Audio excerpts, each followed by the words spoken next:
a lot of us, mediocrity is everywhere right now. Let's say there's 10 people in this room and we're all mediocre, but I'm the best of the mediocre people. I now think I'm great. I'm great. We surround ourselves around people that make us feel great. They tell us what we want to hear. The second we put ourselves amongst the uncommon people, we don't like that feeling, that challenging feeling of that person who's waking up at 3:30 in the morning and saying, hey, put your shit on, we're going for a run. We don't like that challenge. We like that person who says, hey, you know, man, I don't feel good today, man. And they say, oh, it's okay, brother.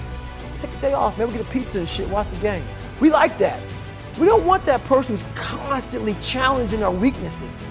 We want that person who's constantly, you know, making us feel nice and good and secure in ours. That's the mediocrity of life. We want to be the best amongst the average people. People wonder, how do you stay hungry all the time? Because after I accomplish something, I don't sit back like a lot of guys who graduate buds, graduate this, graduate that. They get comfortable. They wonder why I'm getting weak, man. I don't know, I lost my edge. There's a lot of people in mediocrity who have a nice resume, but they're one-timers, man. They hit a one-time deal, they busted it open, got a lot of money. You're mediocre now, man. What are you fucking doing today, tomorrow, the next fucking day? That's why I don't listen to theorists. I don't listen to all that bullshit. I listen to a motherfucker who's like this, man. What's wrong, man? I'm fucking tired, dude. Why are you tired? Because tomorrow, I gotta do the fucking shit again, man. Whatever the shit is that made me fucking nauseous and sick to my stomach, it made me hurt, there's no ending. And that's the person I listen to.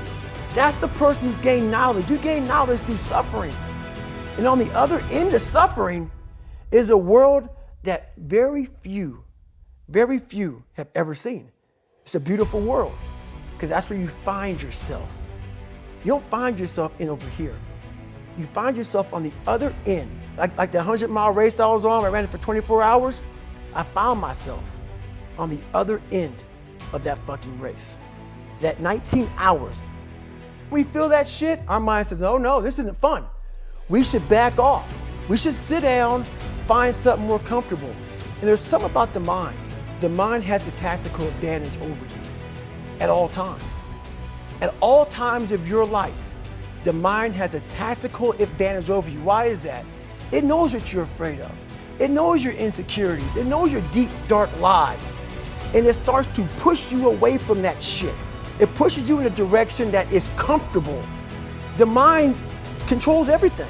So what I realized was that when I was growing up and I was 300 pounds and I got all fat and I got all insecure, I realized that my mind kept taking me in this direction. When things got uncomfortable for me, when I was facing my insecurities, when I was facing my fears, my mind said, oh no, we have the tactical advantage.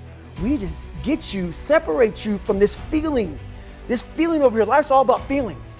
We want the happy feeling. We don't want that feeling of this sucks. The 40% rule is all of that. You get to 40%, your brain says, we're done. Let's roll, man. This is starting to get painful. This is uncomfortable. So you sit down.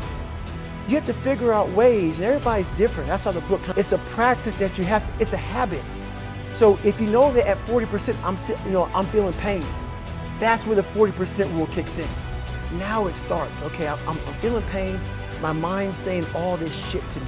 It's saying, get out of here, run, flee. The fight or flight kicks in. Okay, we're done, we're not good enough. It starts telling you all these things.